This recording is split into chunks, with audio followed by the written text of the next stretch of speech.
Ito talaga yung masarap kainin tuwing madaling araw. Mula nung nakita ko to sa kapatid ko, hindi ko na talaga tinigilan. Papakita ko sa inyo kung gaano kamilk yung chocolate nito.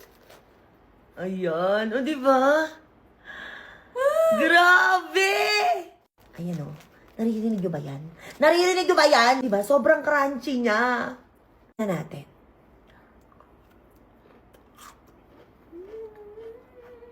Naririnig nyo? Sarap. Grabe. Ito yung Choco Crunch na mura na nga, buy one take one pa. Alam niyo mga kapatid, hindi ako nagsisisi na nakita ko to sa kapatid ko.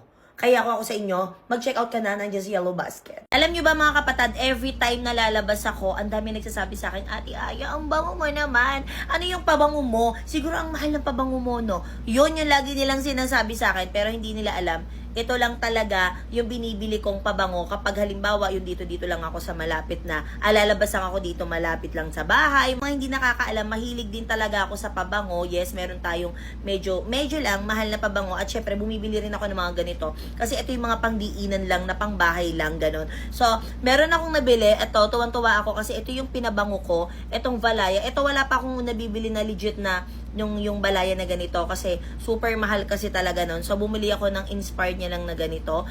At, ang bango talaga niya, te. Naamoy ko dun sa friend ko yung legit na Valaya at sobrang bango din talaga niya. Kaya, nung binili ko to, sabi ko, hala, kaamoy niya, kaamoy talaga niya. Eh, di ba, parang nasa 20 plus thousand kasi yung yung isang bottle nun. So, mga kapatid, marami na rin akong binili na ganitong pabango. At ito yung malapit na kaamoy talaga niya. Yung legit talaga, di ba? Tapos, ito naman yung favorite scent ko din, which is the amethyst. Ito, sobrang bango din nito. Talagang, ito yung amoy na parang dalaga. Alam mo yon yung mga ganun ba? Yung lilingunin mo din.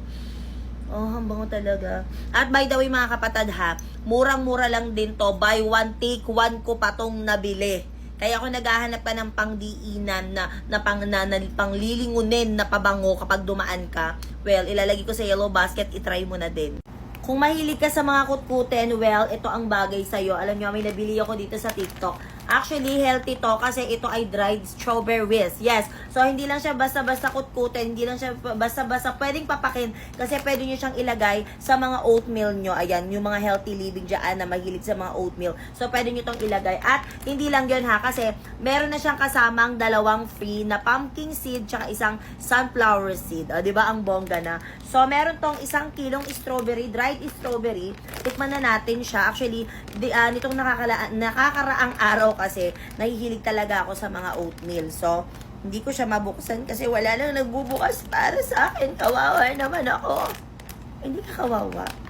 Uy, ang bango. Ayan. Sa mga mahihilig sa dried strawberry dyan, ayan. So, pwede to sa inyo. Ooh, ito yung itsura niya.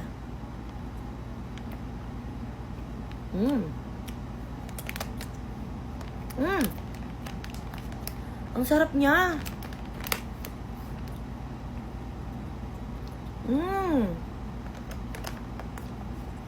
Feeling ko mauubos ka maghapon tong isang kaya. Hindi, wag!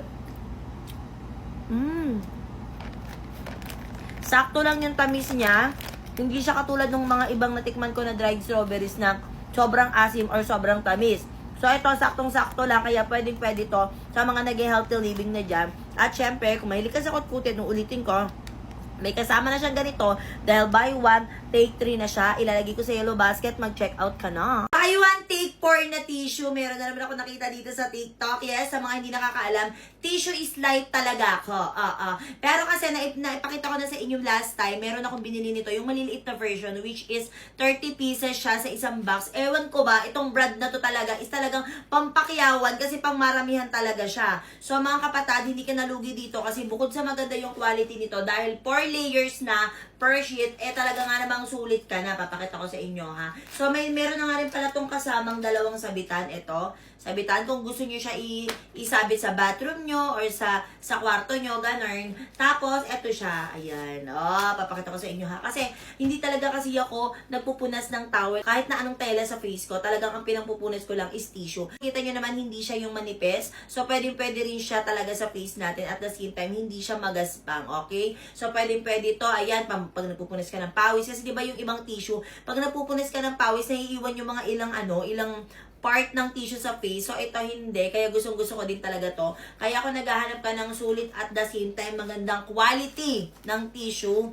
Well, ilalagay ko sa yellow basket. Mura lang din to. Kung ang hininga ng mga kapatid o ng mga ka-workmate nyo, talagang hindi na talaga matiis sa baho.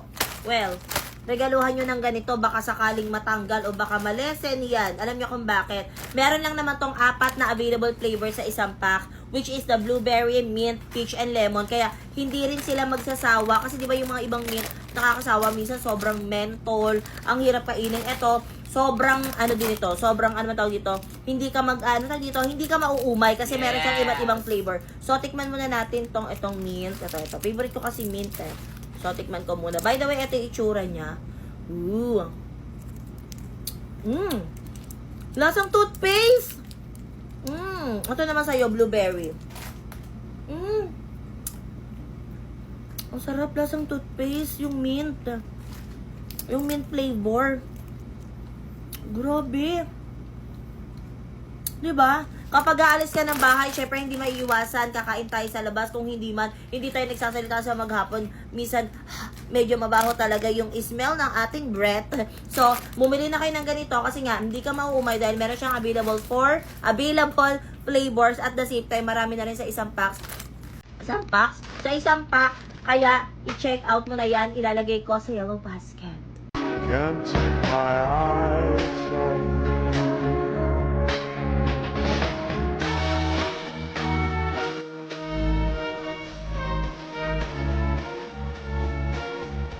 Mga kapatid, meron ako nabili dito sa TikTok which is itong car mirror. Ayun mga kapatid, meron lang kasi ako ditong yung natural lang na yung normal lang na mirror dito sa sasakyan. Pero kasi gusto ko kasi yung kahit sa gabi makakapag-retouch ako. Ay daw mga kapatid, touch control na nga pala to at meron din tong ilaw, 'di ba? At hindi lang 'yan kasi meron siyang 3 klase ng ilaw natin. Ayan, umpisahan natin sa cool light.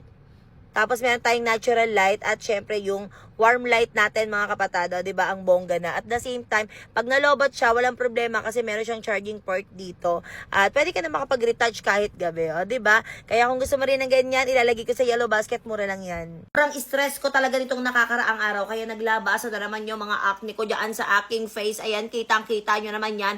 Pero sa totoong buhay, kumonti na yan kasi nga may ginagamit akong product. So, pinakita ko na rin sa inyo na nakaraan, may ginagamit ko na facial wash, which is Dr. Lan. Syempre, hindi lang natatapos doon. Dahil gumagamit din ako nitong Dr. Lan Centella Asiatica na bubble facial mask. Ayan. Meron na tong 12 pieces or 12 packs sa isang box. Sobrang dami na rin nun mga kapatid, kaya sulit na sulit ka na rin dito. Ito yung itsura niya, ayan yung laman niya. So, pwede nyo siyang bitbitin kung saan man kayo pupunta. Ayan, uulitin ko. Katulad yan, kung makikita nyo, isi-zoom in ko ha. Sobrang daming force. Ang lalaki ng force ng aking face at medyo hindi talaga maganda ang skin ko ngayon. Naman natin na ang Centella Asiatica mga kapatid is good for acne prone skin niya mga kapatid. So ako inuubos ko yung isang pack na ganito dito sa aking face. Oops.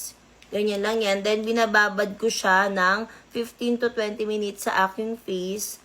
Ayan, ganyan lang. Alam nyo ba mga kapatid, kapag nilagay nyo ito sa face nyo, mararamdaman nyo talaga na parang may nagba-vacuum sa face nyo. Ganon. Talagang parang nililinis niya ang mga force dyan sa ating face. So, ganyan itsura niyan. Ako, inuubos ko yung isang pack na ganito sa aking face. Ayan, at ginagawa ko to bago ako matulog mga kapatid.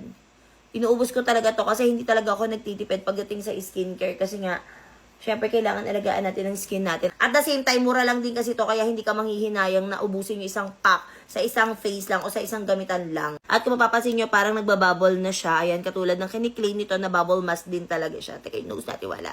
After kong ibabad ng 15 to 20 minutes, tsaka ko siya babanlawan. Ano ka, damit? Hindi ka damit. So, ayan, share ko lang. 5 minutes lang nakakaraan at yun yung itsura niya. Tapos, meron siyang cooling effect sa face. Ano yung face ko after banlawan? Ayan, as you can see, makakaramdam ka kaagad ng alam mo yun, yung smooth yung skin mo. Ganon! Meron ka din mga blackheads dyan. Ayan, or nagre-redness din yung skin nyo. Meron medyo naiirita. Ayan, pwede sa inyo to. I-try nyo na, mura lang din. Ilalagay ko sa yellow basket.